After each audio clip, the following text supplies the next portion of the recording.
What's going on, everybody, and welcome back into another episode of Boys Talking Ball. That's Bryce. I'm Mitchell. We're the boys. Before you even say anything, I got to dive right into my rant off rip, okay? The Cleveland Browns. And I'm not even going to talk. The things I'm about to talk about are not even related to what happened on the field on Sunday. It was 14-14 going in the fourth quarter. They gave up 21 fourth quarter points. We end up losing 35-14. The end. Moving on. The updated draft order for the 2025 NFL draft now has the Cleveland Browns in the third slot. You've got the Jacksonville Jaguars 2-9, Tennessee Titans 2-8, and apparently they hold the tiebreaker over a number of 2-8 teams because right behind them, the Cleveland Browns 2-8, Las Vegas Raiders 2-8, New York Giants 2-8. Some terrible teams down there, man. So you got the update. You got the score, the Sunday score. You got the draft order update. Let's move on from that. Some other things that are happening off the field for the Browns. This is what I really want to get into because some Sad of this to news. me, well, is there any news is my question. That's my question. And these next two things I'm about to bring up have been hot topics in the Browns world, Twitter realm, whatever you want to call it. But the more I dove into it, the more I'm like, is there anything actually here? Let's talk about what you're mentioning, what you're alluding to, which is the Jeremiah Owusu-Koramoah injury update that came out over the past couple of days. There was a report from a Cleveland Browns insider.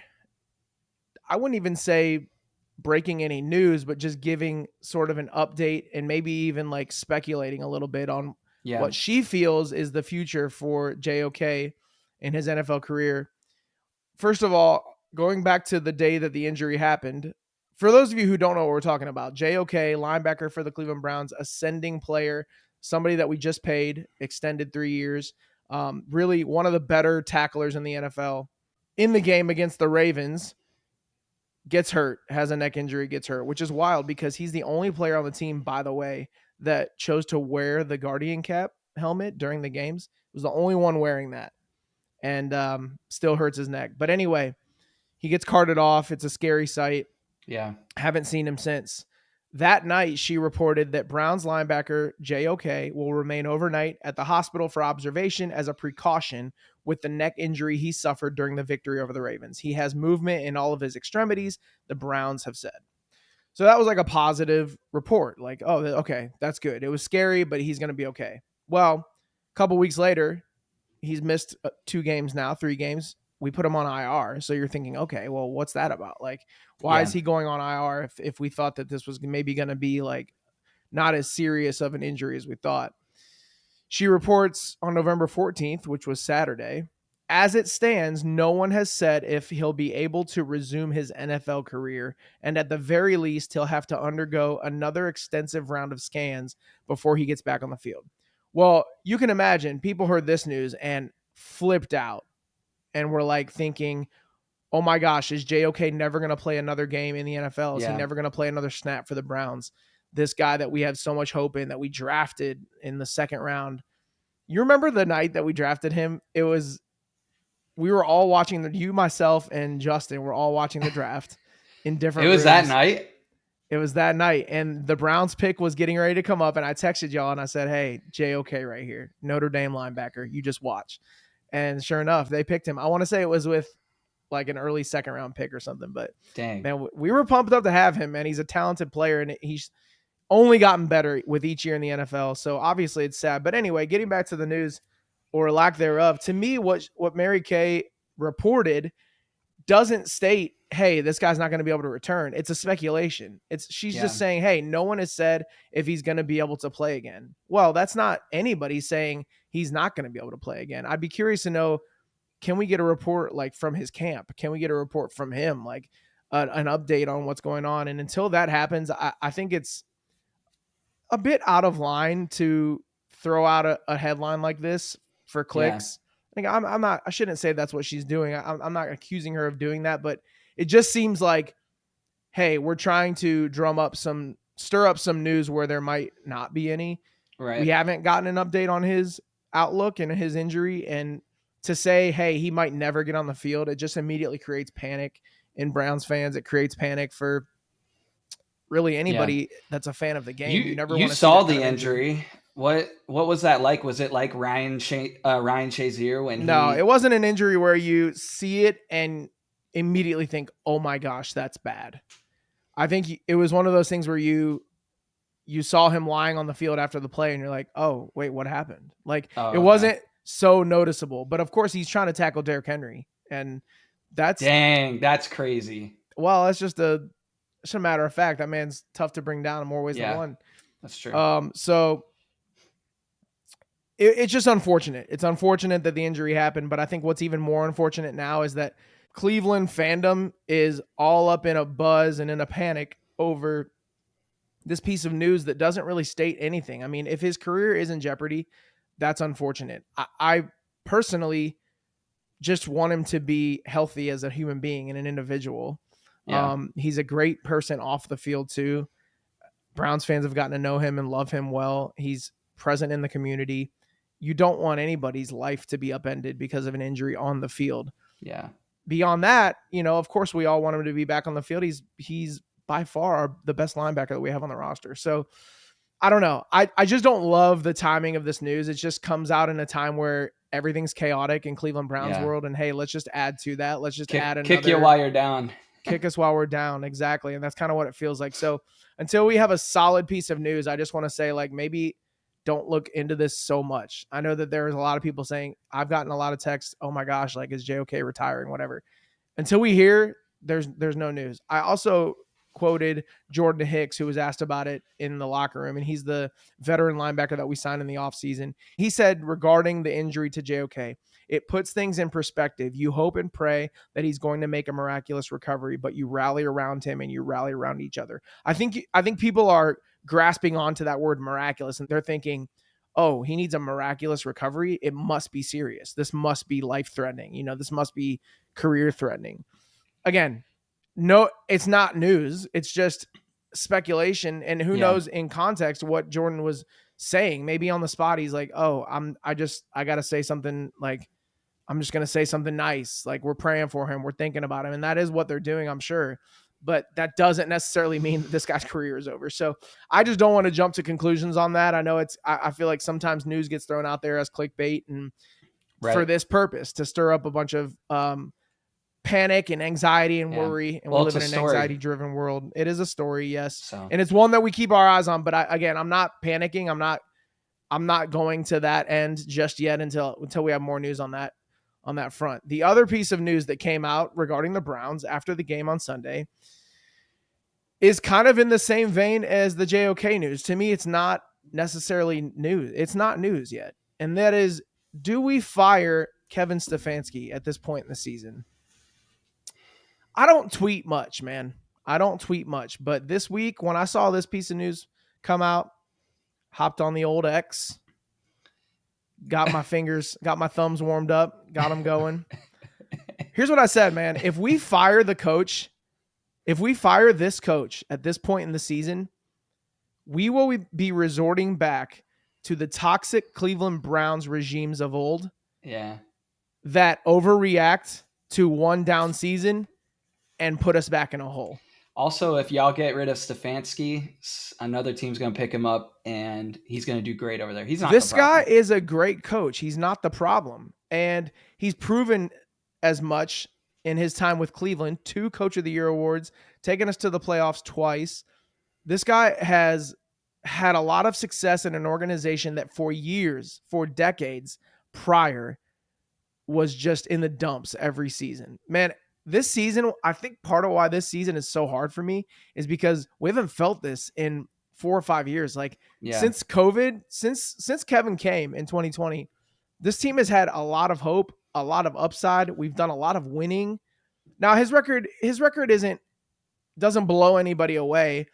When you include this season, which has been a terrible season, Kevin Stefanski 39-38 overall in his career with the Browns, 1-2 in the postseason. But the fact that we're in the postseason, man, that for a Browns fan, like, that's all you can ask for from a coach, to come in, take this team from the shambles and the rubble and build it back up, reshape the culture, get players excited about playing in Cleveland, and take this team to a place where it's competing in the playoffs.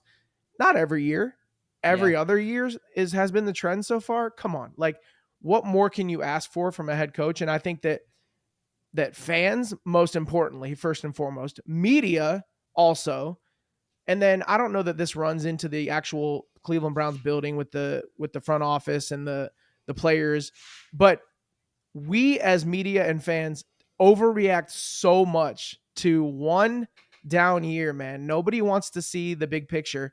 And we've stated it before on this podcast. It's a win now league, and the Browns aren't winning right now. So what are we saying? Fire the coach. Get rid of this player. Get rid of that player. Yeah. We need a high draft pick, blah, blah, blah, blah, blah.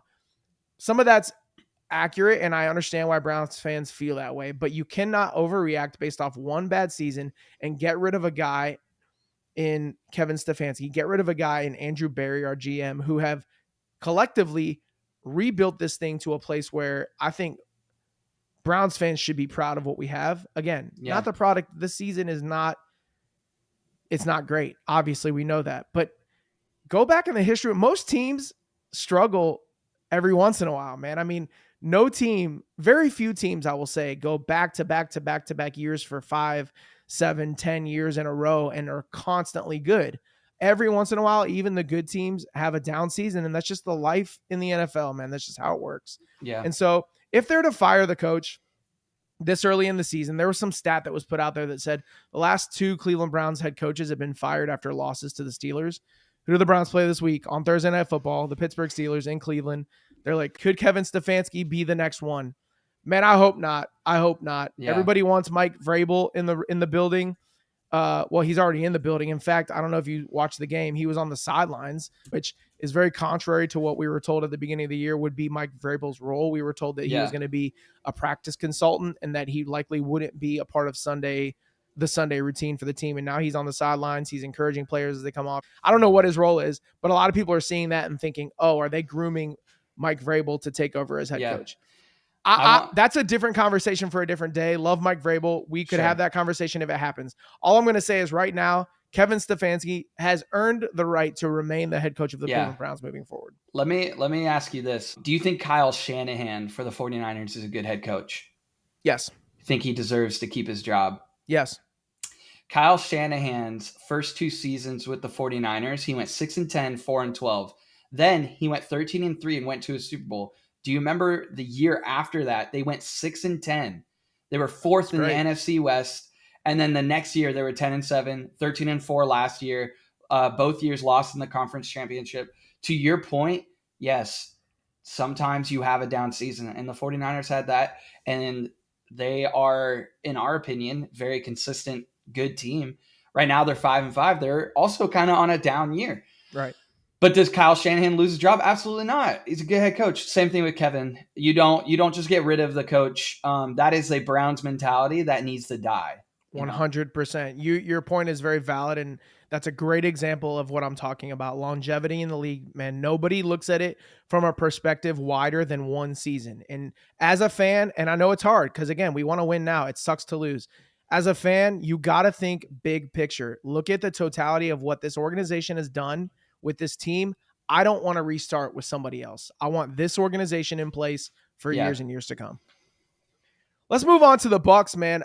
Speaking of head coaches, you dropped a little tidbit of information on me as far as a potential next candidate for the Bucs head coach. Yeah. Rants off rip, right? A lot of Tampa fans, we had a bye week and it was chill. A lot of us are in the headspace of let's get rid of Todd Bowles, our head coach. He's very defensive minded, but our defense sucks this season.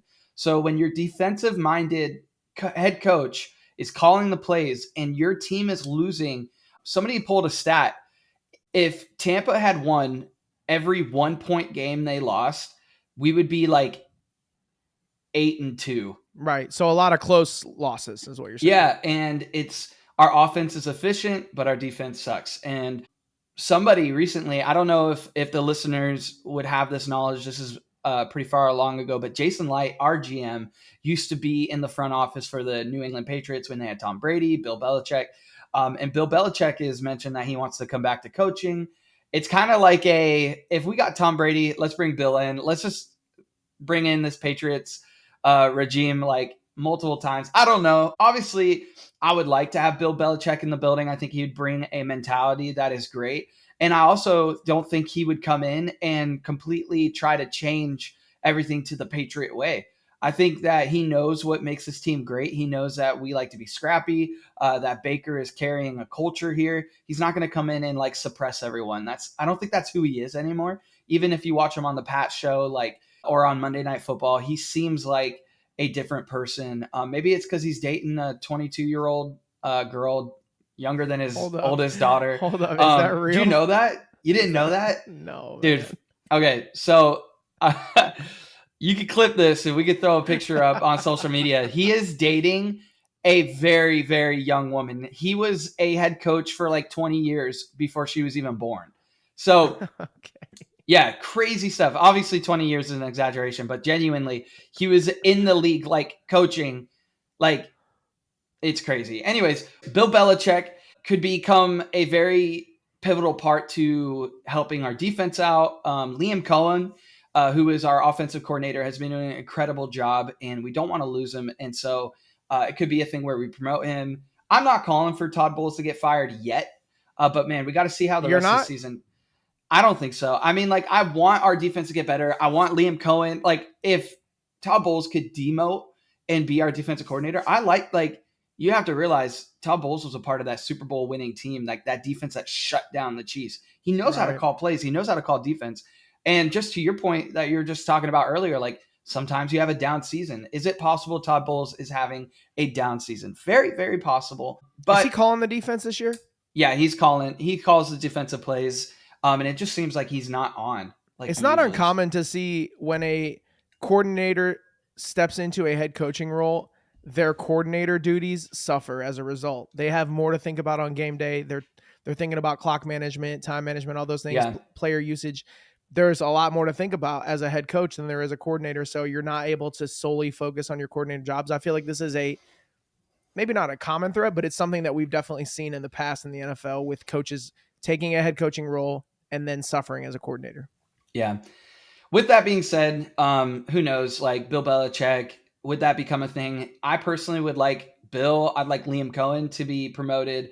If y'all do get rid of Kevin Stefanski, we'll take him. Like, there's a lot of opportunities. And I think the Bucs have a very young offense. Our defense is getting older in the linebacker core, but we have a very young defense too. We got Jordan Whitehead and Antoine Winfield, both young guys. Vita Vea is young.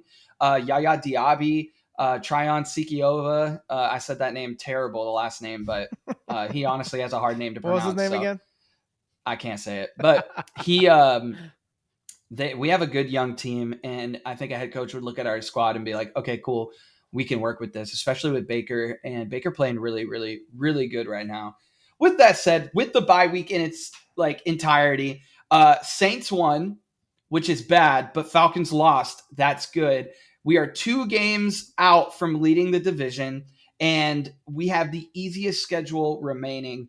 Do the Saints have what it takes to win out? Absolutely not. I don't think a single person believes in that offensive team. And with Marshawn Lattimore gone now, like that defense is going to suffer. So I don't believe in the Saints. I think we both don't believe in the Falcons.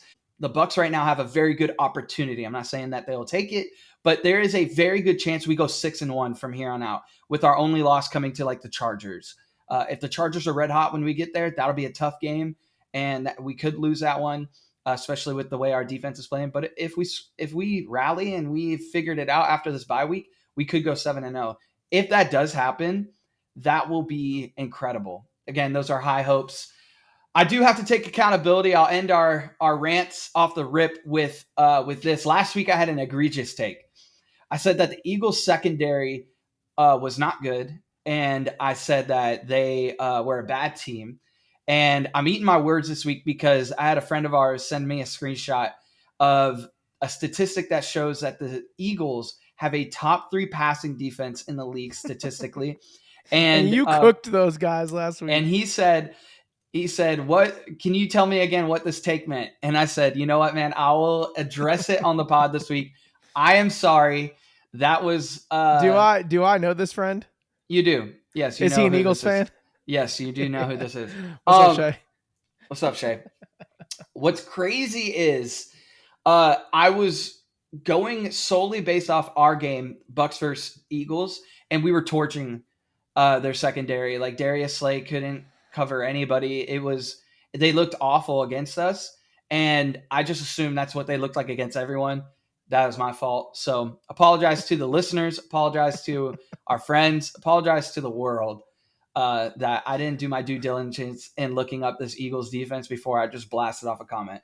Anyways, that's it for Rants Off a Rip. Really quickly, I'll say this, and then we'll close the book on the Buccaneers. 7 remaining games, only one features a team with a winning record. You've got 3 games in the division left, which you need to win, right? You need to boost that division record. It's hurting right now. W. The only thing I could see tripping up the Bucs and their chances at a playoff run is the 2 losses to the Falcons. If it comes down to it and the Falcons win enough games to stay in contention, that could hurt you guys. But it'll be interesting to see how that plays out. Sure. All right. Let's move on to some hot topics around the league from this past weekend of games. A good weekend in the NFL, a lot of good games. I think we'd be remiss if we didn't start off with, in my opinion, what was the biggest outcome of the week, and that was the undefeated Chiefs falling on the road to the Bills. Do we have a new top dog in the AFC, Bryce? I think after last week, you certainly have to question if the Chiefs are not good, but if the Bills are just simply better. Josh Allen looked a lot better than Patrick Mahomes did. He did what it took to win. A lot of fans and a lot of people out there were making jokes and comments that the Bills, once they won, treated it like it was their Super Bowl. But I saw a video the other day, and it was the Chiefs after they blocked the field goal against the Broncos and how they celebrated that win as if it was like a Super Bowl. And so I think people need to pump the brakes and stop trying to think like, oh, the Bills, that was their Super Bowl. Like now they're going to spiral or lose. Like I said it last week, the Chiefs very well could spiral. And I did have you quote me on that. And we have their opponents coming up, and we'll talk about that. The question at hand, though, do we have a new AFC top dog? I think the Bills and Chiefs are even. I can't say that one is better than the other. I think the Chiefs have beat the Bills in the past, got the upper hand. This week, the Bills got the upper hand. We'll see them again in the playoffs, surely. And that'll be really when that happens, then we can answer that question, I feel like. Yeah. Inevitably, we're going to see this matchup again in the future, which I will look forward to. Here's what I think when I think about the standings and what it should look like right now.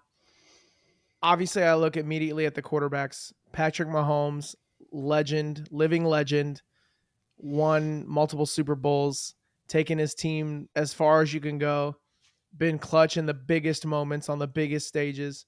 Josh Allen, not quite yet, right? Like we haven't seen him ascend to that level. As far as their talent and the way that they're just playing this year, I think Josh Allen is the best quarterback in the NFL right now, the way that he's playing. When you put him up head to head against Patrick Mahomes, we get to see the top 2 quarterbacks going at it. You know, there's a lot of factors. It was in Buffalo. The Bills are finally healthy on the outside. They got Amari Cooper back. They look good. They look a lot better, and they've got weapons. They can beat you through the air. They can beat you on the ground with the running attack of James Cook, and then you have to account for Josh Allen in his legs as well. He had some big scrambles toward the end there, including the touchdown that gave them the lead. It bumped up their lead, I think, to 9. That was the dagger game. Yeah. The dagger. Yeah. The last one. So, it's a week-to-week league. If I'm saying, hey, how do I feel right now about, the current standings in the AFC? I put the Bills at the top, man. They're riding high. That's about as big of a win as you could have gotten. I can't disagree with that. If I'm projecting out to the end of the season, do I think the Bills are going to be at the top at the end of the year? I don't know. That's where I look at, man, Mahomes just gets it done every year. They just find a way to do it. Who had them winning the Super Bowl last year? Nobody did. They weren't playing great all year long. What happens? They get into the playoffs. Suddenly they turn it on and Mahomes takes over. So I can't count out the Chiefs as being the top team in the league. And I think it's like that the old guy that's been there multiple times, and then you got the young kid that's coming up and he's talented, but he's the veteran immature. and the rookie. The veteran and the rookie. The veteran, he's like, hey man, it's our porch until you come knock us off of it. And the Bills are like that young kid, like running up the steps, So it'll be interesting to see. But the great ones always take that leap. And so I think Josh Allen obviously has the talent to do it. Does he have the clutch factor? Does he have the ice in his veins kind of vibes to be able to overtake the Chiefs and what they've got going right now? We'll see in the long run. I wouldn't count out the Chiefs as being the top team in the AFC when it's all said and done, but I love what the Bills are doing in the direction they're I love the rivalry, man. They're good games. No matter what, it's good games, and that's what we're fans of over here. Exactly, and that's what we got for sure. Another good game in the league that you called. Props to you. You had this Steelers take. The Steelers knocking out the Ravens. What a weird game, man. 18-16. They beat the Ravens with 6 field goals. Yeah. Lamar had a costly interception late in that game, and I think the Steelers defense was looking really good. They were getting sacks. They were getting pressures. They were kind of clogging up and containing. Like, that's hard to do, clogging up the middle and containing the outside. Like, most teams in the league, I'd say 90% of the teams in the league cannot do that against the Ravens. Right. Somehow they came up with a game plan. The question for me is, did the Steelers just put the blueprint out on how to beat the Ravens? If you have the players, if you have the facilities to do what they did, which not a lot of teams have, I think we can only probably name a handful of teams that have players on that side of the ball that could do what the Steelers were doing. Right. The Steelers got to score touchdowns, though. Like, yes, they won, but there's no way in the coming weeks that they're going to be able to win games if their offense can't put up points. Unless their defense is just like the second coming of the steel curtain, then by all means, maybe they do. But I do like that they scraped out the win here. I did think that was going to happen. I don't know what this means for the Ravens and their strength of schedule moving forward. What do their next opponents look like?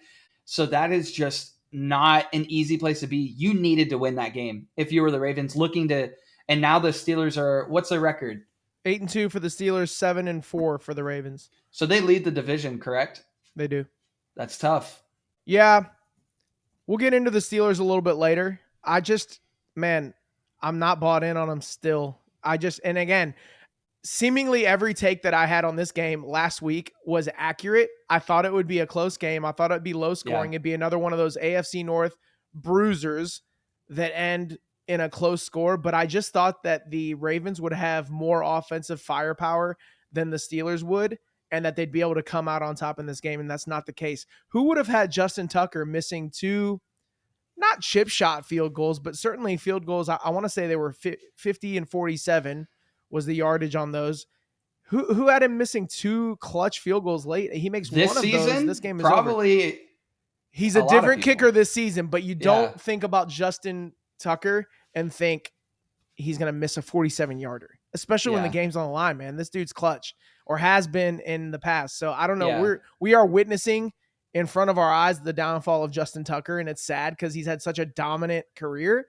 But the season, and maybe it's just the season, right? Should we move that to take it or leave it, or we can maybe get into that later. But just an interesting outcome. I didn't have the outcome of this. I didn't have the Steelers kicking 6 field goals to win, and that just to me it's just a product of the AFC North. It's just how these games go, and no matter what a team's track record has been into the season, these games are just different. That's why, and we'll talk about this in a little bit, but the Browns Steelers this Thursday.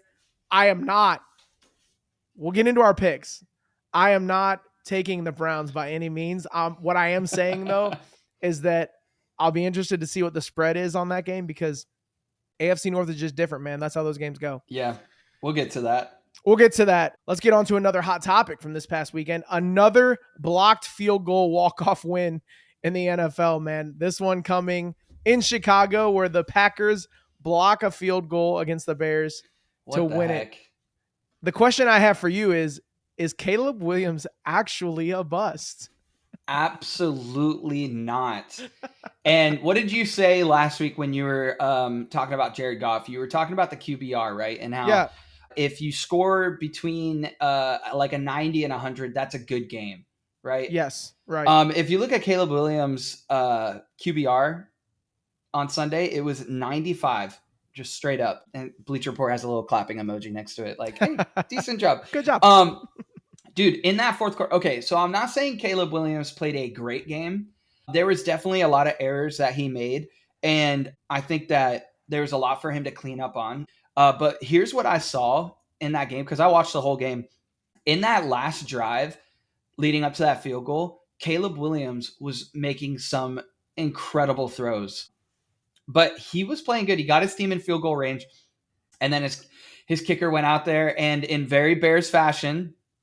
Now, I don't know if you heard this or not, but coaches are actually trying to appeal this field goal block. So I was going to bring that up. Eberflus sent this to the league and said, hey, they were all over our long snapper, and obviously that's illegal on any field goal play. You're not allowed to touch the long snapper. So he was trying to dispute, hey, but there's not going to overturn an outcome, right? It is what it is now. But I think he's more just sending that into the league to say, hey, like, you guys got this wrong. Yeah. And refs need to be aware that this is happening.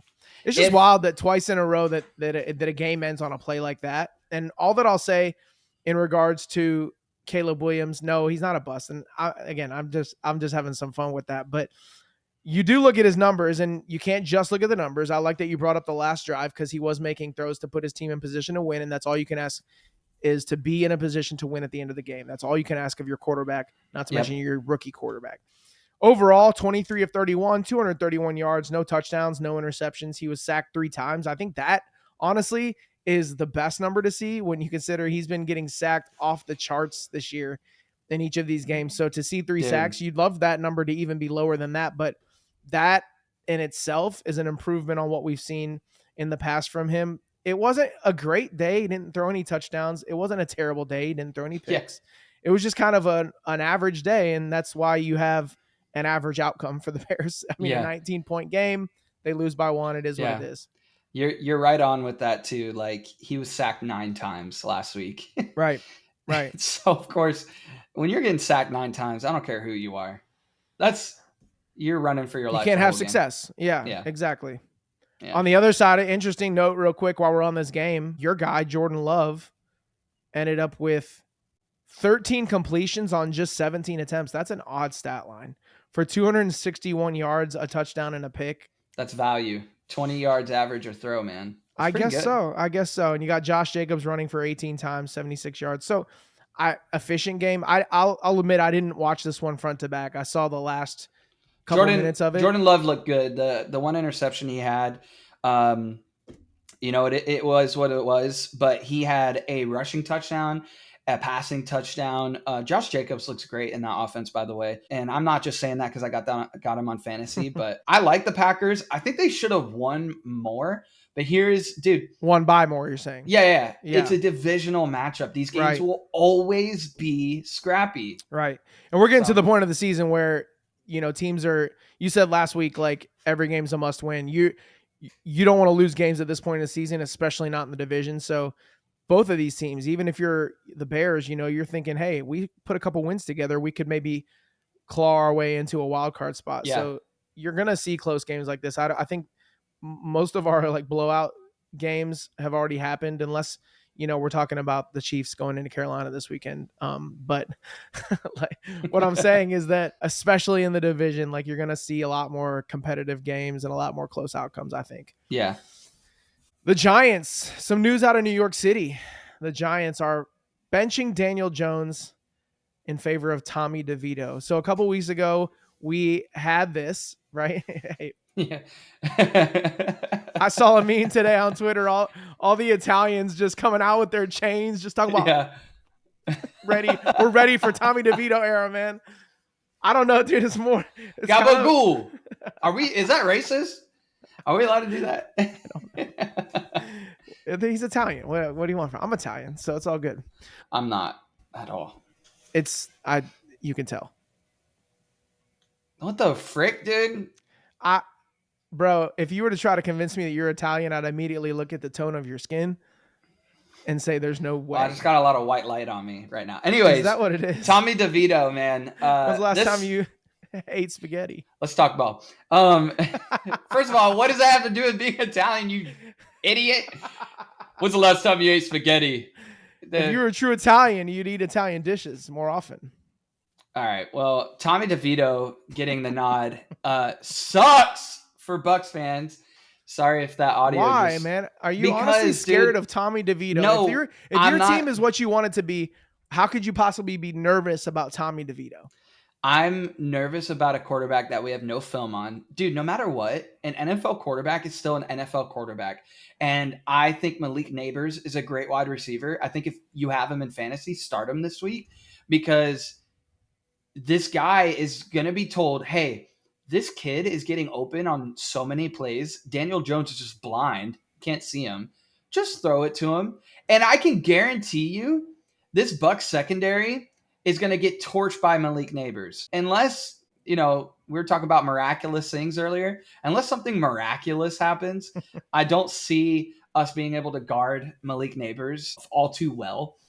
I'm just worried about every time a team plays the Bucs, they like to test stuff on us. They'll start their new quarterback. And it's like so annoying. That's why I'm bothered by it, because they always try new stuff on us. And this is the perfect defense to try it against. Like, we're going to throw blitzes at him, and they want to see, how does he do with the blitz? We're going to give him one-on-one coverage on Malik Neighbors. What's going to happen? Is he going to toss it up? Let's see what happens. Like, I don't know why we do it this way. I don't know why we kill ourselves, but we do. I still think we win. Don't get me wrong. I just don't like that they're testing something on us. We have all this film on Daniel Jones. We know how he plays. We know how he plays under pressure. Now we got Tommy DeVito.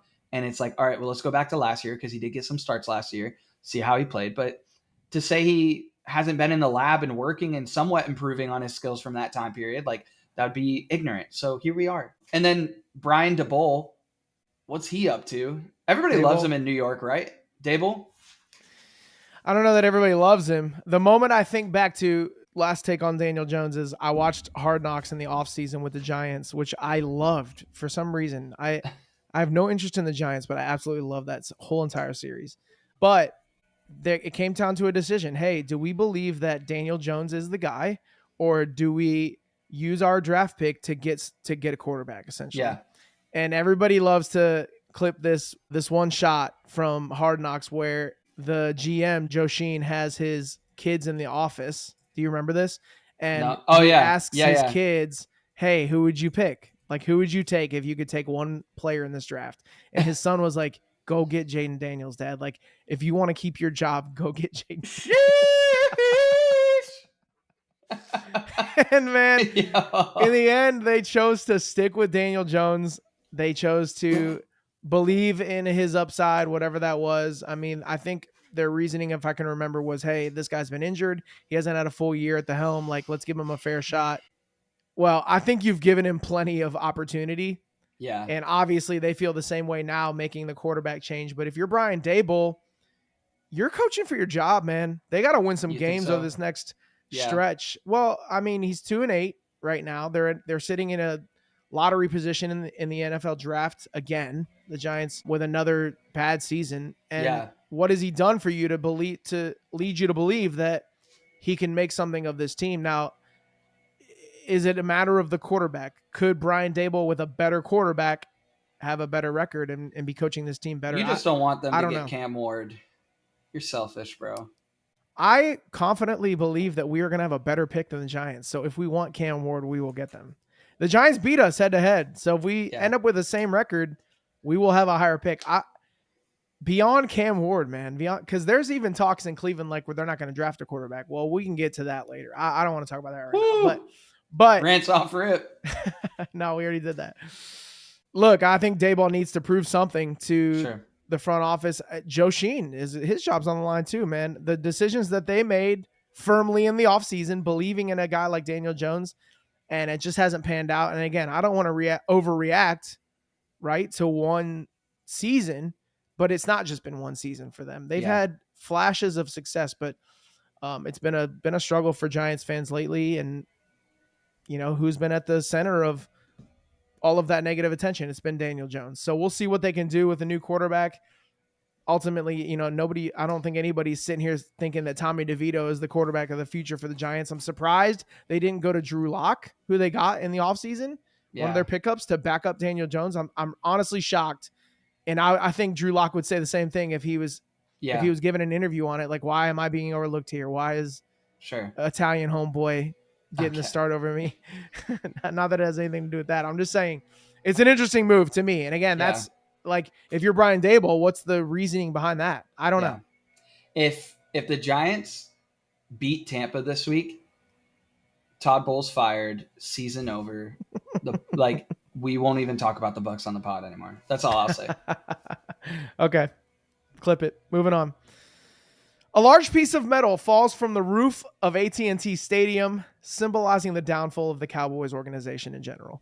Is that what that headline said? I believe that's what it symbolized. So you put that.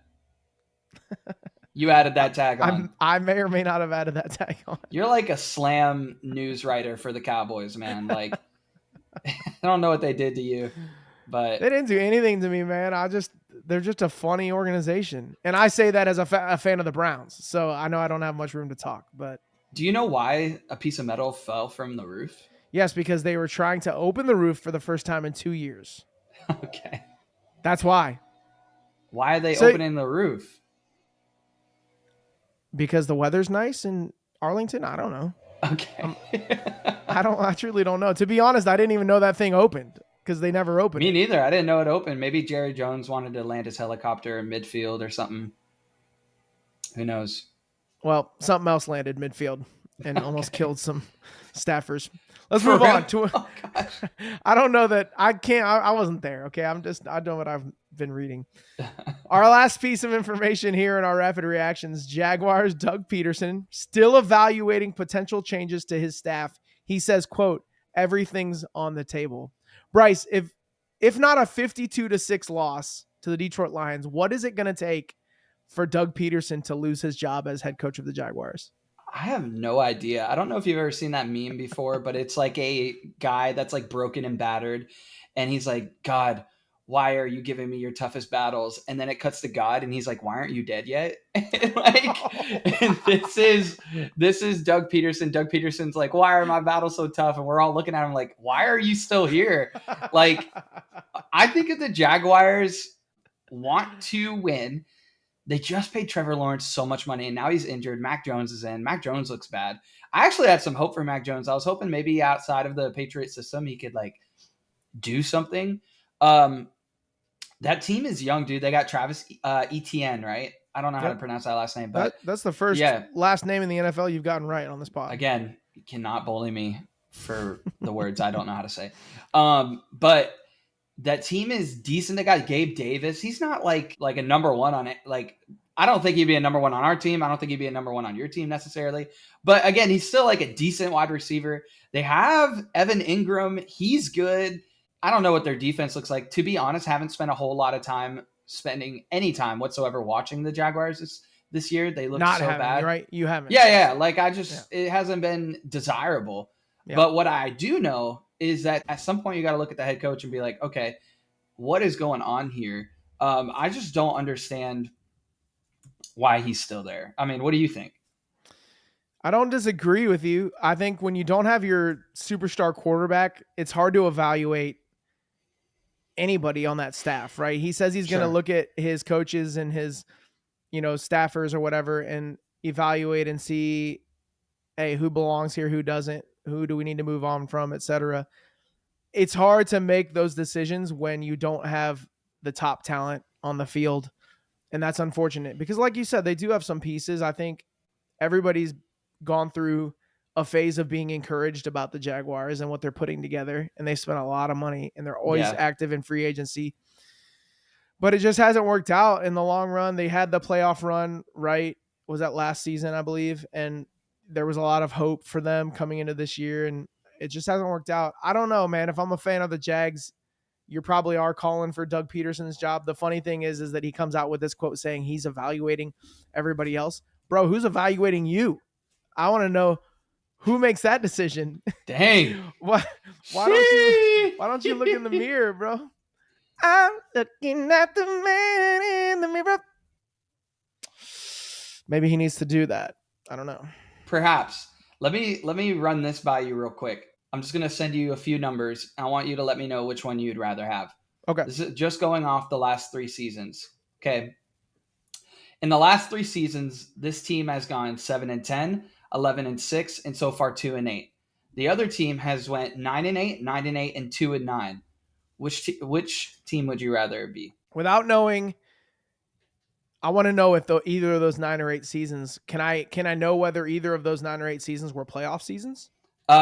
Yes, one of them for sure was. I'm actually not sure on the first one, but the second 9-8 was. All right, figure that out for me, but I think I have a take on it anyway. So 2 9-8 seasons and a 1-2 and what season? 2 and what?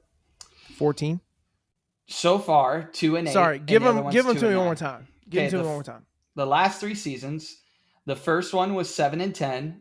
That was 2022. 2023 was 11-6, and 2024 was 2-8. That's the Jags. And then the other one, the 2022 season was 9-8. 2023 season was 9-8, and then the 2024 season currently is 2-9. And that's the Raiders. I'm not saying whether or not I'm pretty sure it is. Right? Or which team would you rather have? Anyway, I think I would rather have the Jags. I want that playoff run, right? You want to make the playoffs. Okay. That's the goal. There's been a lot more hope in Jacksonville than either Tennessee or Las Vegas, whichever. Let me tell you something right now. Is. The last 3 years of the head coach I just named were Kevin Stefanski versus Doug Peterson. Kevin Stefanski was 7-10 in 2022, 11-6 in 2023, and 2-8 currently. The Jags were 9-8 in 2022. You got me, bro.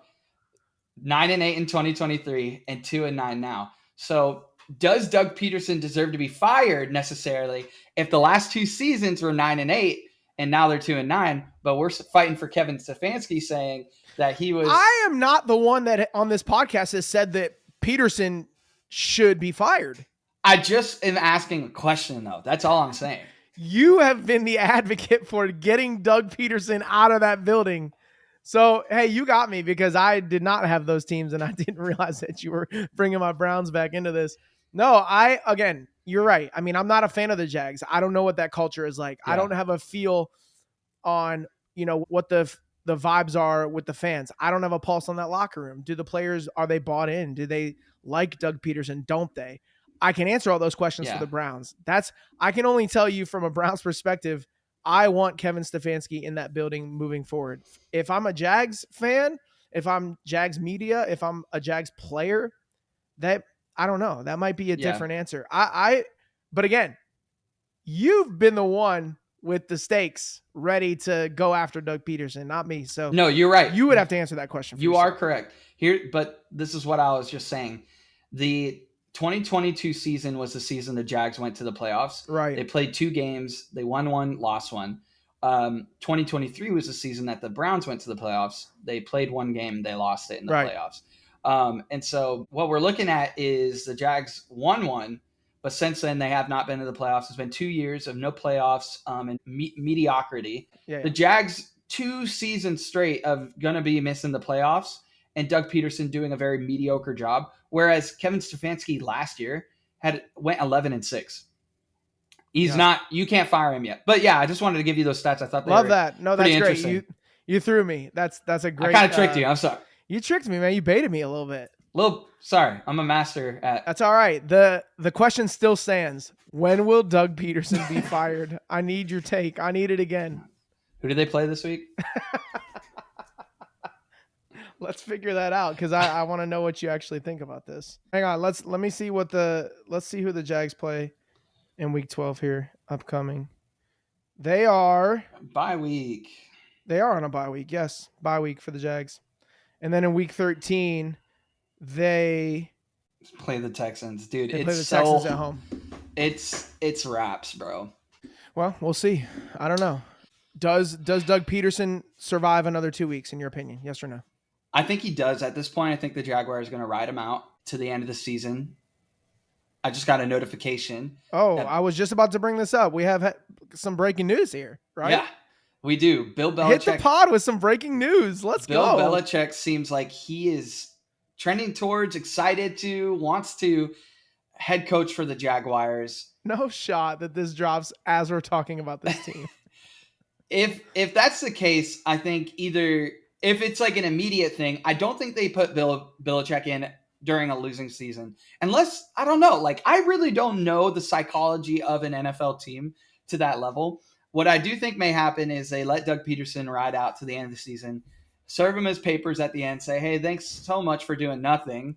Here's getting fired and you're done. And then bring Belichick in for a new season with Trevor Lawrence, still young, on a massive contract extension. If he can't do it to this kid, then nobody can. So who knows? I'm interested in what you serve think. him his papers, man. That's divorce. Wow. What a rough way to go.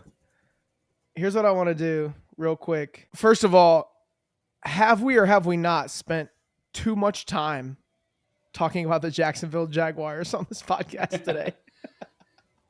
We spent a lot of time on this. Last thing I'll say is Trevor Lawrence has had 2 head coaches in 3 NFL seasons, right? Urban Meyer and now Doug Peterson. Rip. For him to get another head coach, essentially, and a guy like Bill Belichick next year, would that be good? Would that be bad for him? It's a matter of, do you believe more in consistency or do you believe more in the right connection between head coach and player? I say if you're the Jags and you have a chance to get a guy like Bill Belichick in the room, in the building, pull the trigger on that, right? If he's interested, yeah, why would you not? But we'll see. We'll see what they do. So let me get this straight. You are no longer calling for Doug Peterson's job. That is not a thing anymore. We'll wait till the end of the season. Watch him get fired this week, though. Just that'd be so crazy. The bye week coming in with another dub. Watch it happen, man. I swear, if that does, I'll be so mad because I'll be like, I can't say I called it. That's true. But I'm giving up, man. I'm giving up on it. The Jaguars are, yeah. All right. Doug Peterson saves his job for the rest of the year. All right, ladies and gentlemen, we have a name for this segment now. We do. We have a name. Mitchell, what is our name for our overreaction segment? New name, brought to you by my brother, actually. My brother came up with this idea, and we loved it.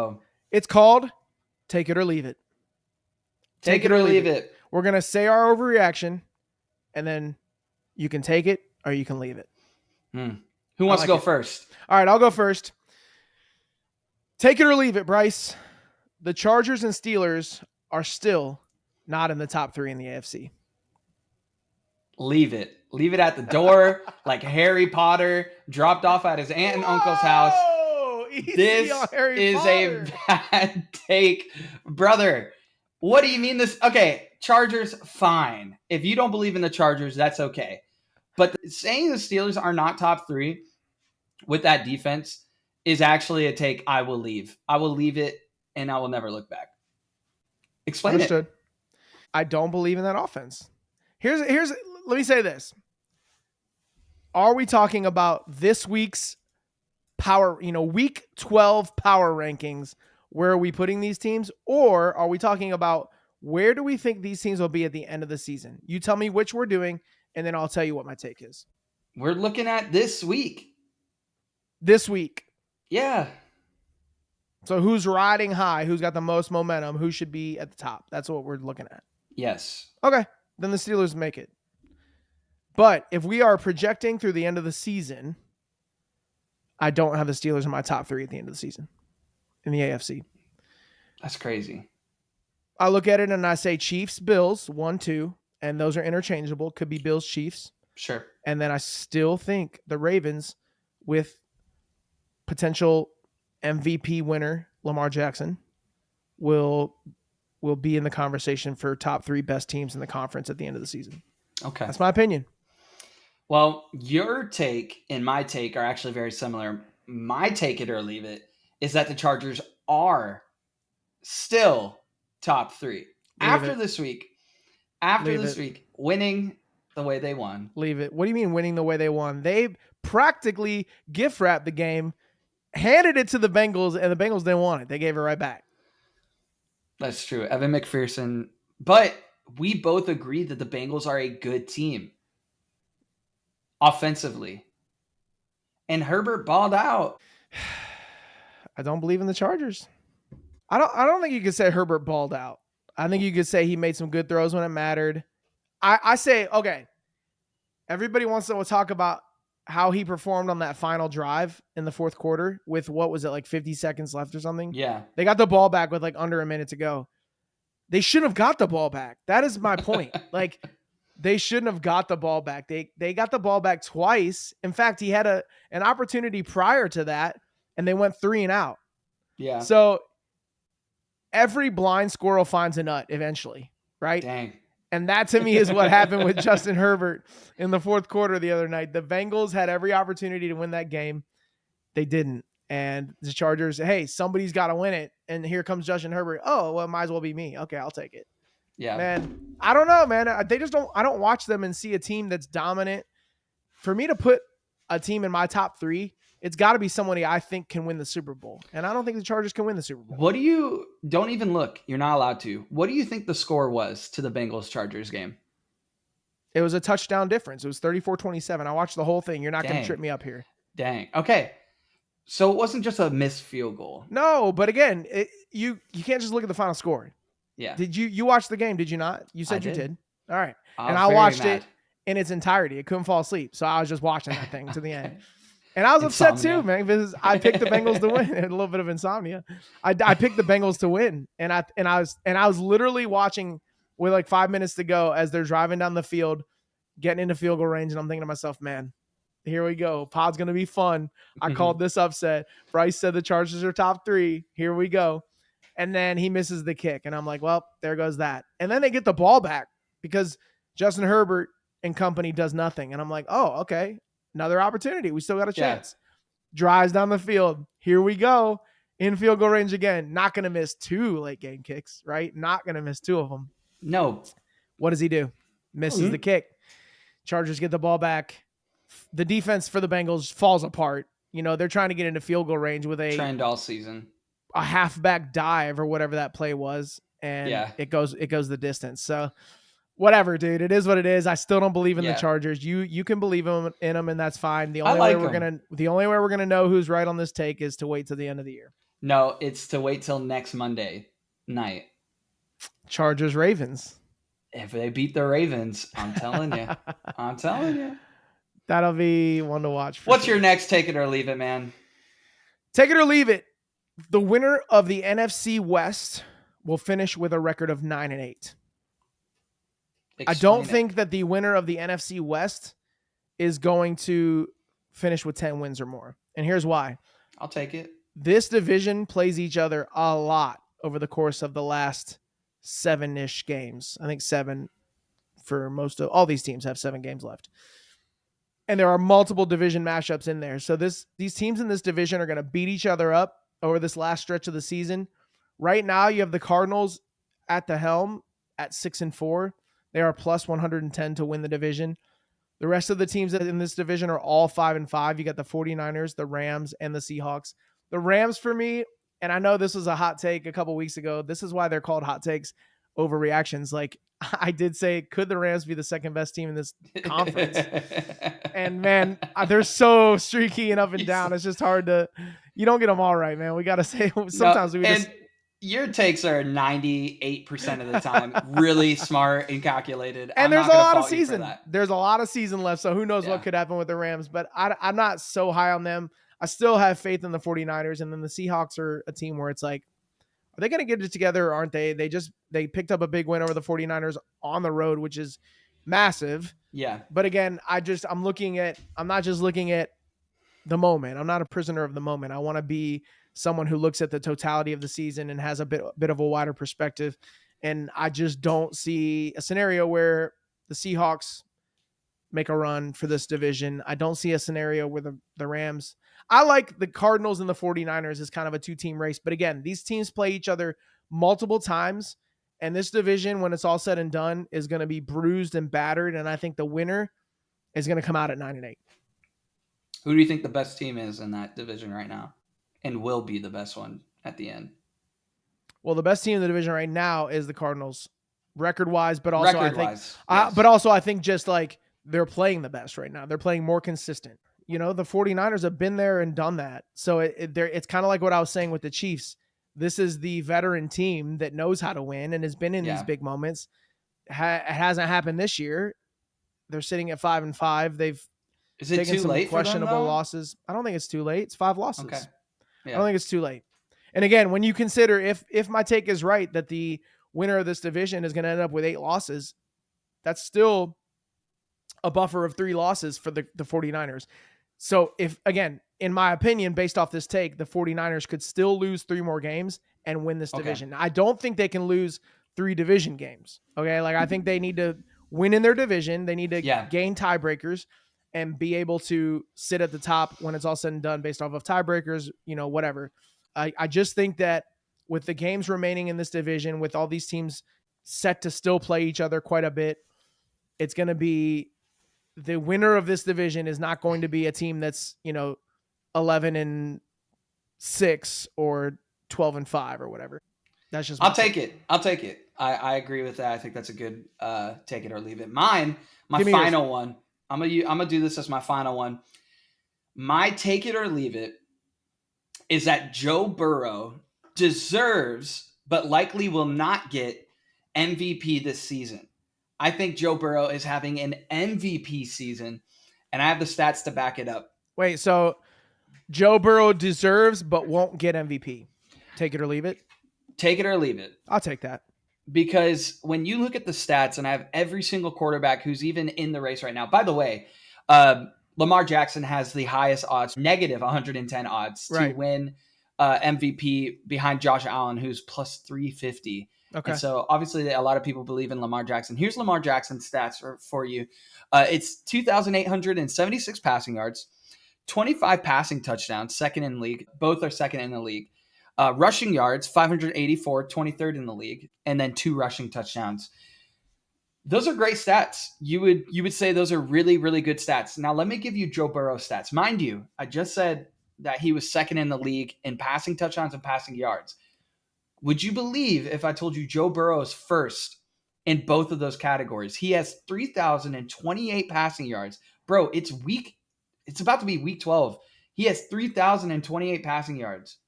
It is very possible Joe Burrow ends the season with like 5,000 passing yards. Oh, yeah. I think he probably will. Plus, and maybe even like 40 touchdowns. Like, what is going on? And we could talk about the Bengals forever. It's a anomaly this season.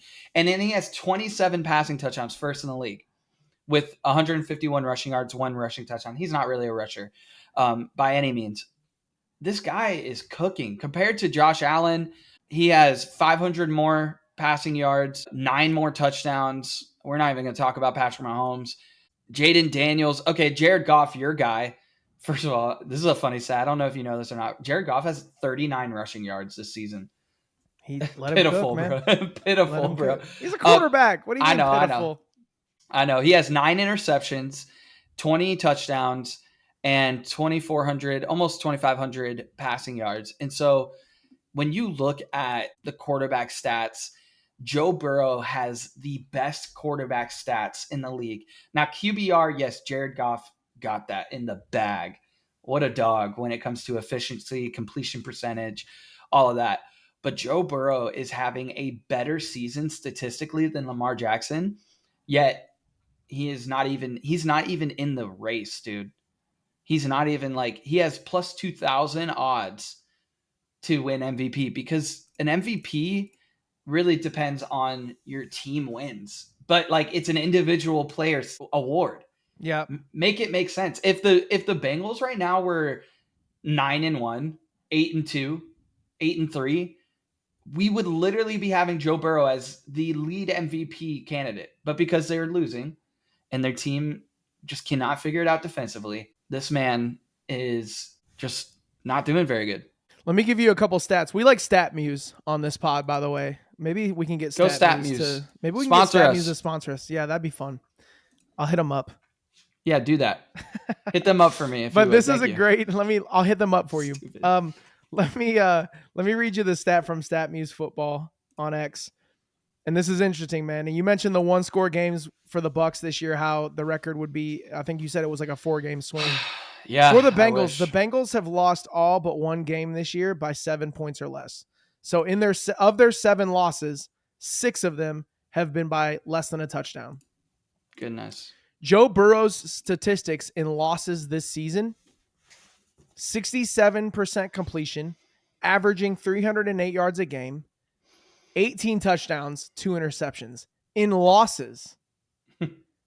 Another stat that I think I pointed out to you yesterday that StatMuse posted was that the Bengals have the top passer in the league, Joe Burrow. You just mentioned the stats. The top receiver in the league, Jamar Chase, only receiver in the league so far with 1,000+ yards. And the top sack getter in the league, I want to say Trey Hendrickson, but they have those top 3 players and yet have a 4-7 record. It really is mind-blowing what's happening to the Bengals it's sad, this season. Bro. And it goes to show you can't put yourself in a hole. What did they start 1-4? Yeah. And they're trying to dig out of that, and it's hard. It's really hard. Check on your Bengals fans. If you have I don't have any friends that are Bengals fans. If you do, I would never. I'm not just talking to you. I'm talking to everyone. Okay. All right. Yeah, man. We're not a Bengals pod, just so you know. Okay. Let me give you my last overreaction here. Take it or leave it. And we might be drumming up some old conversation here just quickly. We don't have to spend a lot of time on this. Take it or leave it. Jared Goff is a dark horse MVP candidate. Take it or leave it. I'm going to leave that one. Jared Goff has the same odds as Jaden Daniel of winning MVP this season. That's all I need to know. Well, Jaden Daniels had a great season, is he not? He is, but he's just not doing better than Josh Allen, Lamar, Kyler Murray. Unfortunately, I think for Jared Goff, and Dan Orlovsky posted this, he said Jared Goff can't win MVP this year because of the one bad game on the record that we talked about last weekend against the Texans.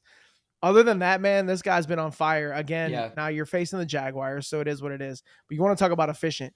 24 of 29, 412 yards, 4 touchdowns, 0 interceptions, a perfect 158.3 quarterback rating. Doesn't get any better than that. Who knows, man? Here's why I think it's possible, okay?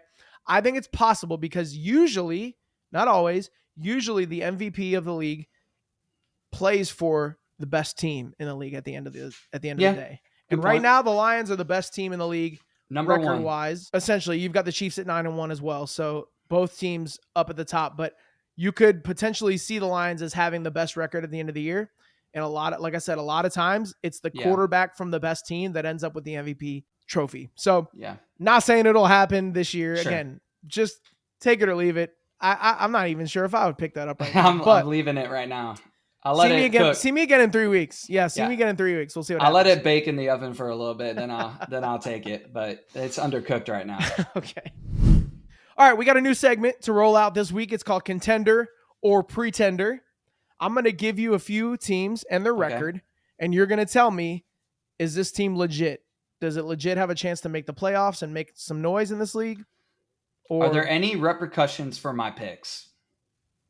Meaning? Will I get flamed? Because you're rapid firing at me, I might slip up. But yeah, let's do it. Might. I can't make any promises. Give me team names. I won't explain myself at all. I don't need to. You're just gonna say the team, and we're gonna move on. Just give me the team. I will literally say contender or pretender, and we'll move on. Okay. Yep. All right. First one, 6-5, Denver Broncos. Contender. 4-6, Miami Dolphins. Pretender. Well, how come? I'm just curious. I don't necessarily disagree with you, but they're healthy. Are they? Yeah, they've got Tua back. They've got their wide receiving core. They don't look that good. I mean, the Raiders beating the Raiders doesn't prove anything. All right, that's fine. Right now, pretenders. Again, let it cook a little bit. All right. We'll see next week. Atlanta Falcons, 6-5. Pretenders. How come? Don't believe in Kirko Chains, man. I don't think. Plus, their defense doesn't look that good, and they're on a 2-game losing streak. Pretenders. All right. I don't disagree. Cincinnati Bengals, 4-7. Pretenders. Too big of a hole to climb out of? Yeah. Arizona Cardinals, 6-4. Contenders. Yeah. I like them right now as contenders. Got to win some big division games coming up. Minnesota Vikings, 8-2. Contenders, man. What can you say, man? They got to be contenders. I still don't love the Vikings. I really don't.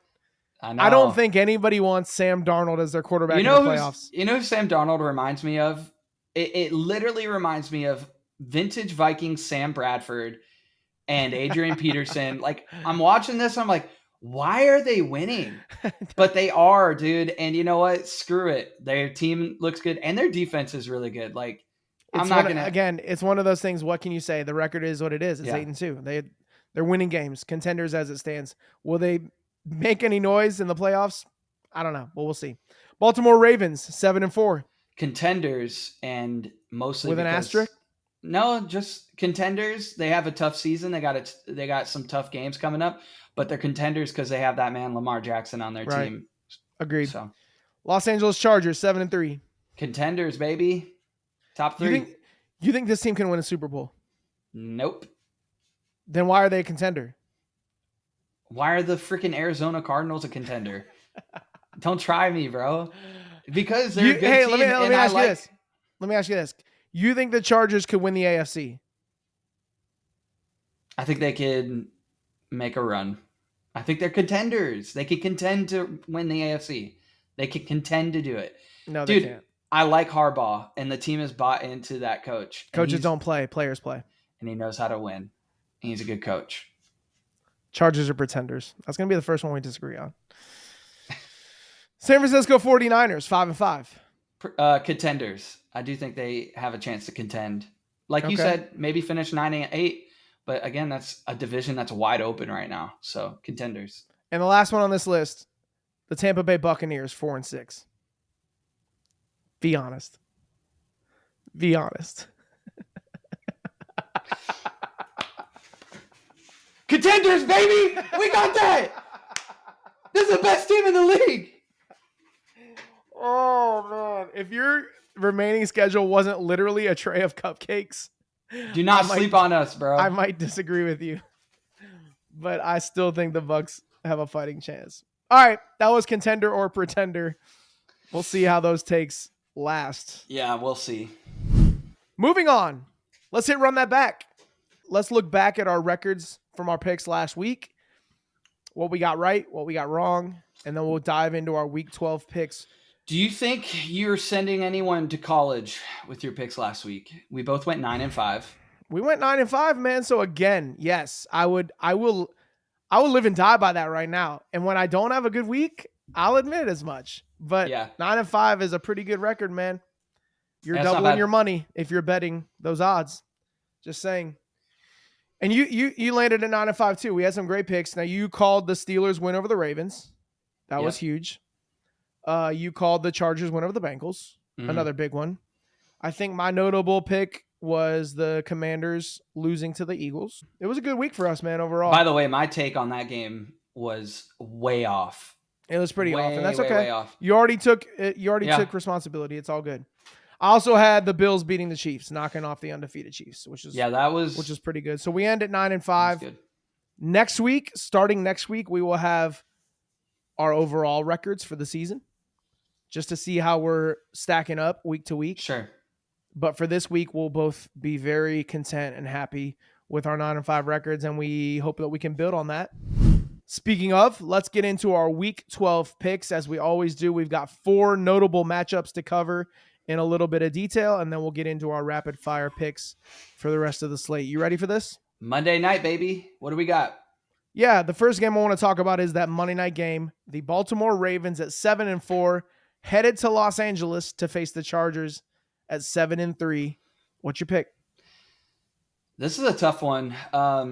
The Ravens just came off a tough loss against a hard-playing defense, and now they're going to Los Angeles to play the Chargers against another hard defense and an offense. Here is the point. I've been saying this about the Ravens all season. I have not been wrong yet. So just understand, I have not been wrong on this take yet.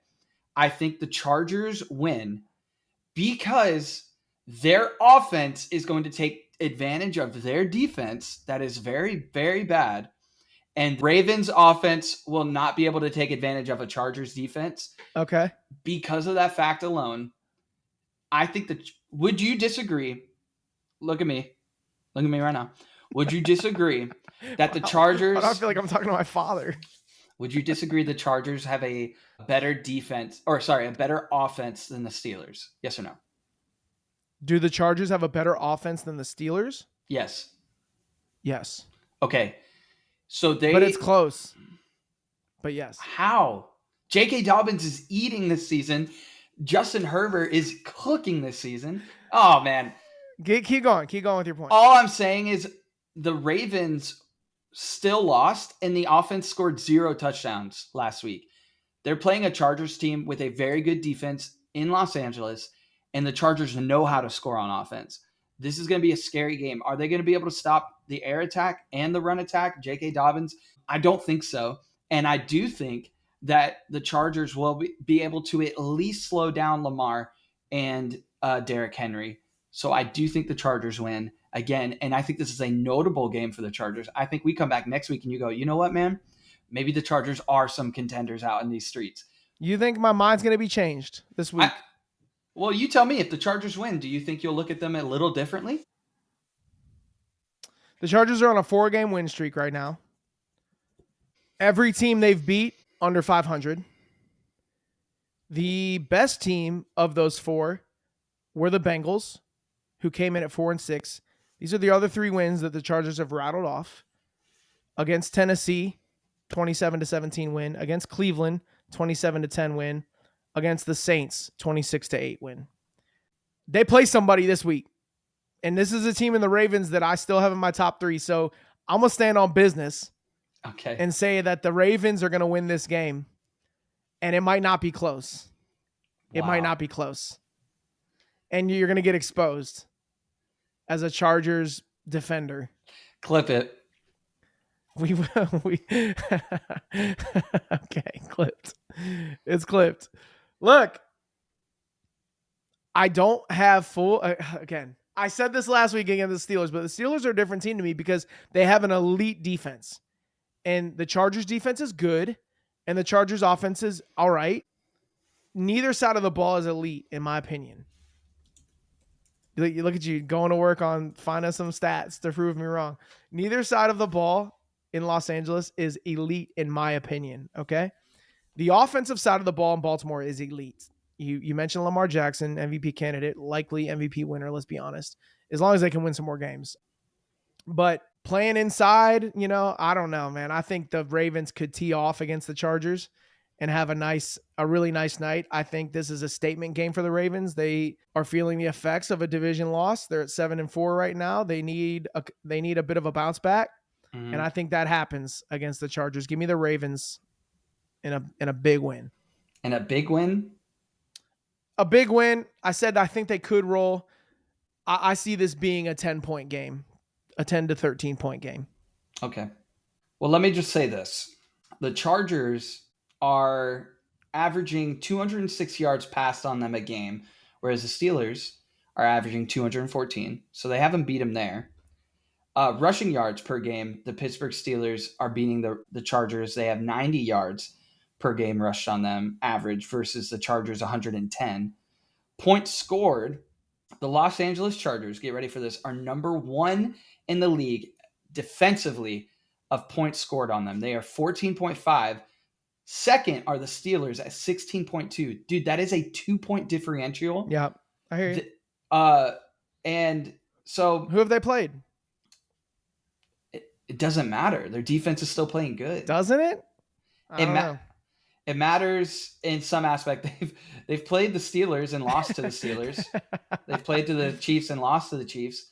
So they play. Here's they've played the Steelers. They've played the Chiefs. Those are the 2 teams, in my opinion, that are they lost making to the waves in this too. league. They did lose to the Cardinals by 2, 15-17. Okay, I look through their schedule, man. The 2 heavy hitters that they've played, Pittsburgh and Kansas City, they lost to them both. They also lost to the Cardinals. I don't know. They haven't beat anybody good. They beat the Bengals, who are scrappy, but obviously their record says what they are. They're not good. They're 4-7. The best team they've beaten this year is the Bengals, who are not doing good. So right. They beat the Ravens. We can talk about the Chargers if they beat the Ravens. They don't. You got to knock them off your top 3. Deal? Absolutely not. Defensively or just overall? No, just overall. We didn't do top 3 defenses. We just did overall. Maybe. No, I'm not moving on until you agree. I'm not agreeing. The Chargers lose this game. They are not a top 3 team in the AFC. If Chargers lose this game, they are not top 3 in the AFC. Agreed. So let's move on. Next notable game that we have on the docket is the Eagles at 8-2, headed to Los Angeles to take on the Rams at 5-5. Well, it's a big NFC matchup. Yeah. You were just talking about how these, the Rams, Seahawks, 49ers, these teams need to win. Cardinals, they all need to win right now. And our notable matchups this week all include that division, which would make sense why they're on your list of notable people to watch. My take on the Eagles last week was really bad, and I kind of like the Rams, though, because they're at home, which usually is an away game for them. Let's just be honest. Yeah. Like the Rams don't really have any fans anymore. But I don't know, man. This is a tough one for me. I don't believe in the freaking Eagles, dude. I don't like them. Like, you feel about, maybe it's a Pennsylvania thing. You feel about the Eagles the way I feel about the Steelers. That is just true. That's how we feel. I don't know. The Eagles should win this game, and it's definitely in their favor, right? But what Rams team's going to show up on Sunday? Exactly. With Cooper and Puka and Kyron Williams and Matthew Stafford, and can their defense stop Saquon Barkley? That's where I'm worried, man. Like, the Eagles win if Saquon Barkley just pops off, which there's like an 89% chance he does. So like it's very high.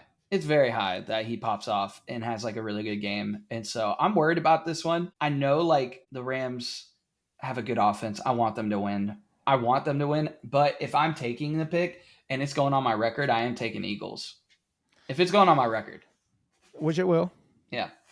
Eagles for Bryce. I don't have a good feel on this game. And to me, it's like you said, it's a matter of what Rams team shows up. They're 5-5. 2 weeks ago, I was saying, could this Rams team be the best team or one of the best teams in the NFC? And then they go and lose to the Dolphins at home. You crazy. They beat the Patriots last week on the road. Look, I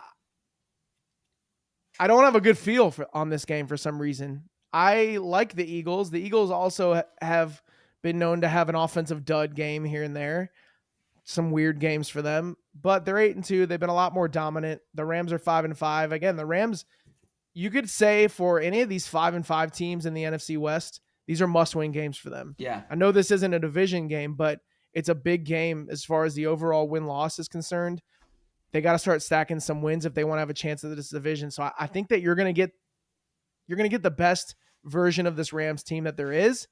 Is that enough to beat the Philadelphia Eagles? I don't know.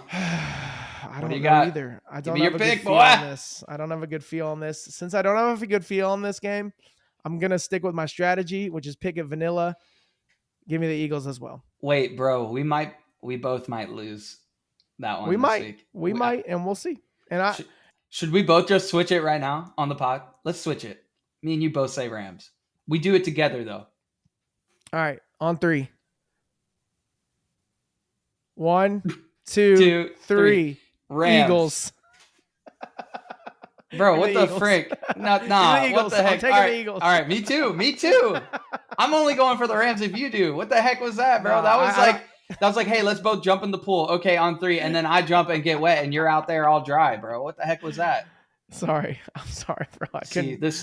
The fans, the listeners are starting to see how fake you are, dude. Really? I'm kidding. Really? Oh my goodness. All right, let's stay in the NFC West. Another notable matchup that we picked out was the Cardinals at 6-4 on the road in Seattle to face the Seahawks at 5-5. You want to talk about a game that's going to be hard to pick? I hate this matchup too. Yeah, same. Tell me why. I think that the Seahawks coming off a win. A big win. Yeah. Feel good. Geno Smith was swagged out in his interview. Like, the Cardinals are good, but dude, you talking about offensive duds. We've experienced a few offensive duds from the Cardinals this season. Yes. So I don't know what the heck to pick here. I know. This is actually a really tough week for matchups because not just for the picks, but like our pick'ems, like the fun little thing we do on the side. Like, yep. I personally think that I'm not starting Kyler Murray in fantasy this week. I'm starting Baker over him. I think it is going to be a dud. I think the Seahawks win this one. It's a statement game, and it's in Seattle, dude. Fans go crazy out there.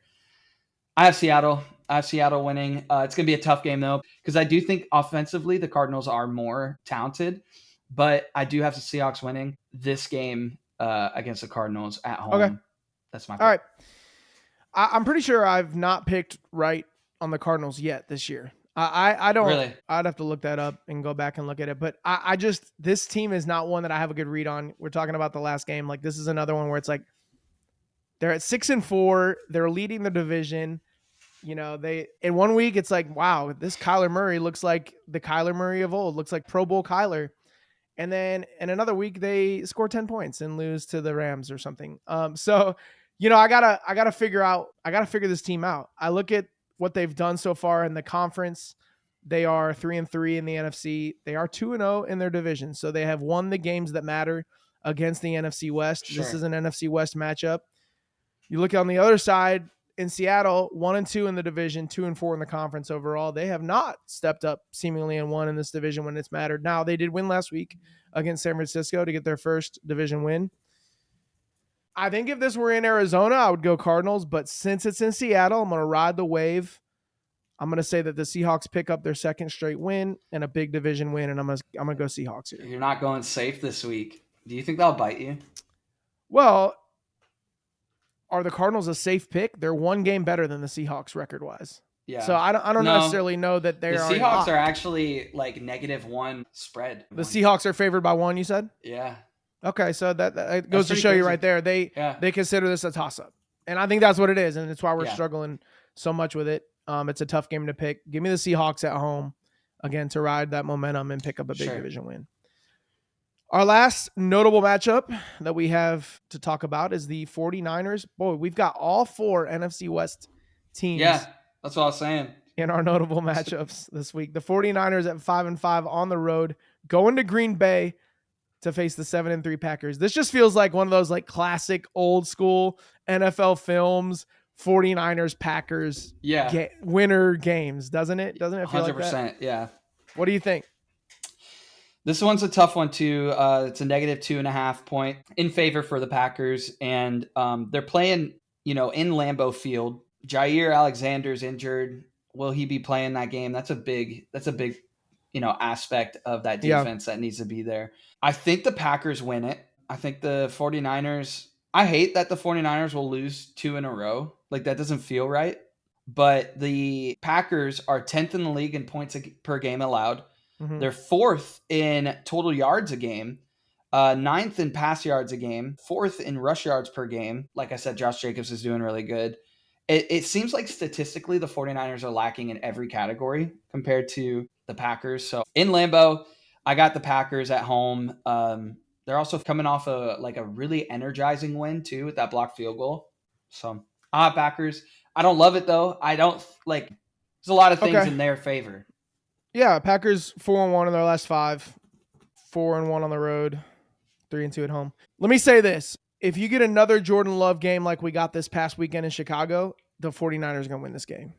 Okay. Now, I say that 13 of 17 for what, 200 and some yards, 250 yards. He didn't play bad. Touchdown and interception. He ran in one. He did what he didn't play bad. I just think that he's got to play better for them to win this particular game, in my opinion. I think this is going to be the first game of the week that I go different from you. I like the 49ers on the road in a game, again, with this NFC West. These are games they have to win. Like, they have to build on that win-loss record. They have to start climbing the ranks a little bit in that division and hope that, they get some losses. The Cardinals lose, the Rams take an L. So I think this is a big game for the 49ers, and that's the team in the division that I trust the most. Now, the Packers are 4-1 in their last 5, and they're riding a wave, and they're hot.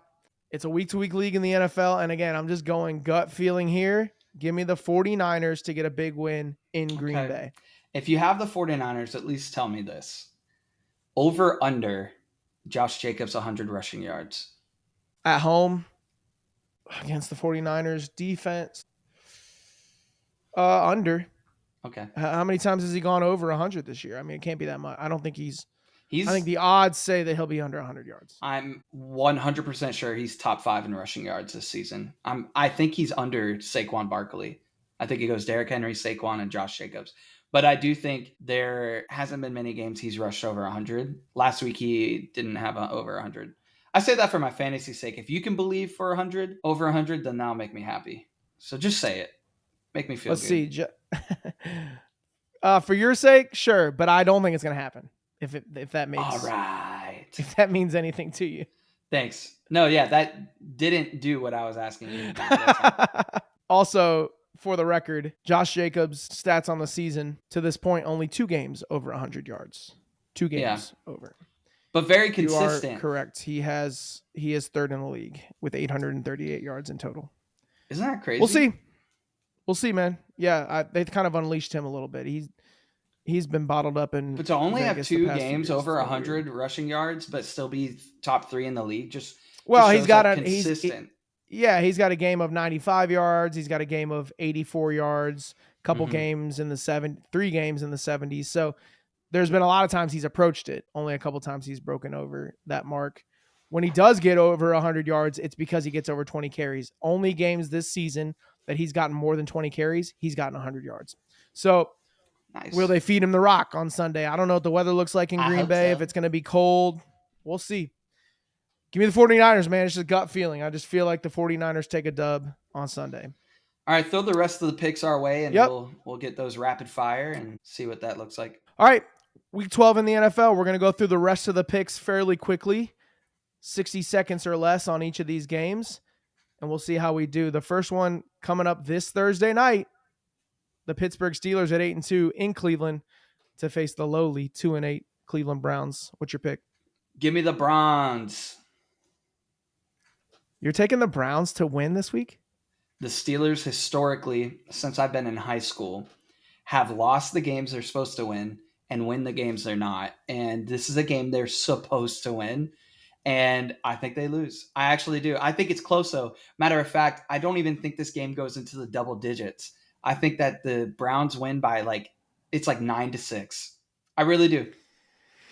I saw a post, or I think you actually shared a post with me yesterday that said, hey, you guys think the Jake Paul Mike Tyson fight was bad? Get ready for 4 primetime games, nationally televised games that feature the Cleveland Browns over the next 6 weeks. Oh boy. Steelers, man. This is not the season for the Browns. This is wow. I hate picking the Steelers. Go Browns, and I'll be rooting for them, but I cannot pick the Browns to win this game based off of what I've seen this season. I like the Steelers. So when the Browns win, what are you going to say to me? What do you want me to say? I'll say whatever you want me to say if they win. I want you to say, I was wrong. I'm sorry to have doubted my own team. Sure. I will absolutely say. I think I would say that anyway without your prompting. Good.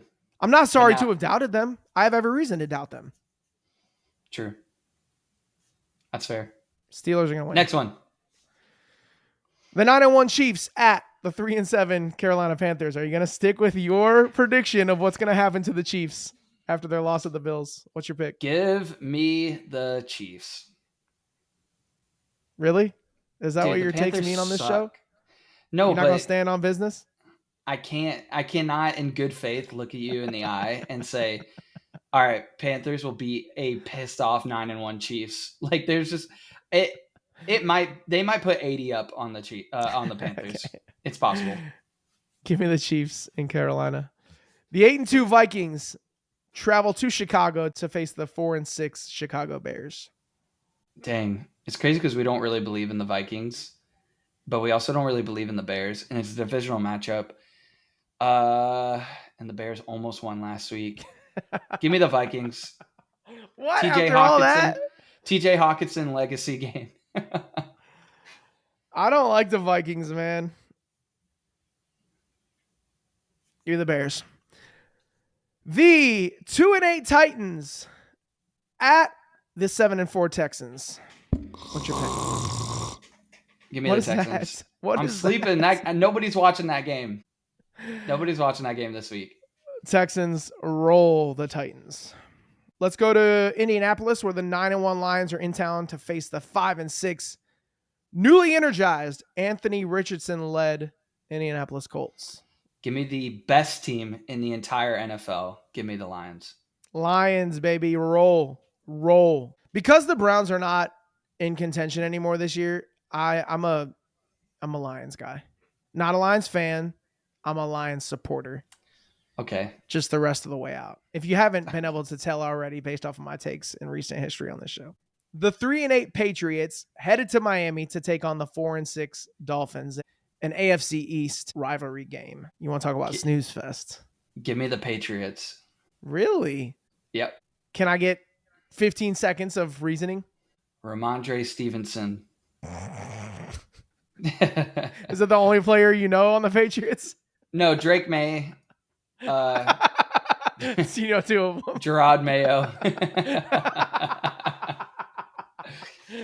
All right. Well, that's a bold take. I like it. I like the Pats. Where are they playing? Actually, that's really it's in Miami. Don't switch that up. Give me Dolphins. No. Give me Dolphins. You're just gonna take all the drama we just built and flush it down the toilet? It's gonna be hot out there, bro. Is it? It's practically December. Bro, you know Florida better than anyone. I think we're in for like a 40-degree Sunday this week. I hope so. Okay. Well, I think the Dolphins win. If it's at home, I actually don't like the Pats, but I like to speak things into existence. And since I have Stevenson in fantasy, I want him to have like 2 touchdowns. But I'm going to go. But you're not going to. Okay. Yeah, I can't. Dolphins for me too. The 4-6 Tampa Bay Buccaneers headed to New York to face the Tommy DeVito-led 2-8 New York Giants. Give me the Bucs. Yeah, Bucs. Roll. Maybe not roll. I feel like that'll be a more difficult game than everybody thinks. I actually think we'll put up like 40-plus points. Coming off a bye week, I think so we're going to destroy them. You're going to – yeah, okay. I think we're going to roll the frick out of them. All right. The 3-7 Cowboys on the road to take on the 7-4 Commanders. Don't even tell me the other team. Commanders, great. Yeah, I'll take the Commanders too. They're not going to lose 2 in a row here. You can see why we picked out the matchups that we did to talk about. Most of these other ones are just kind of doo-doo.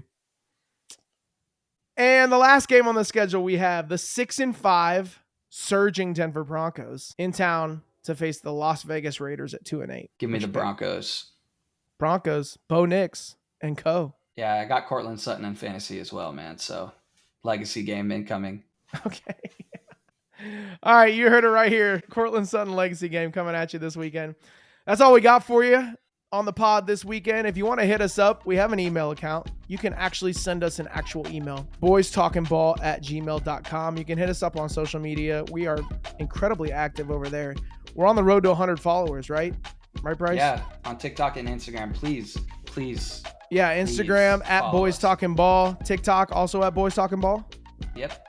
Okay, so you can find us there. But thank you just most of all for listening to the show. If you made it this far, we appreciate you. We appreciate everybody as we're just trying to start this thing up and have fun talking ball. It's always an honor to hear from you guys during the week. You've listened to the show. You like what you're hearing. So we're always open to suggestions. If you want to hear something specific, hit us up using one of those platforms. If you just enjoyed the show, let us know that. Leave a comment. Follow the show on Spotify and Apple. Subscribe, rate us. Do all those things. I mean, if you want to, or don't. It's okay too, because we like doing this anyway. It's fun. Yeah, so we had do it regardless. Yeah, we're gonna do it regardless. We had a good time this week. Can't wait for the weekend of games, and we'll talk to you guys next week on Boys Talking Ball. Peace. Bye.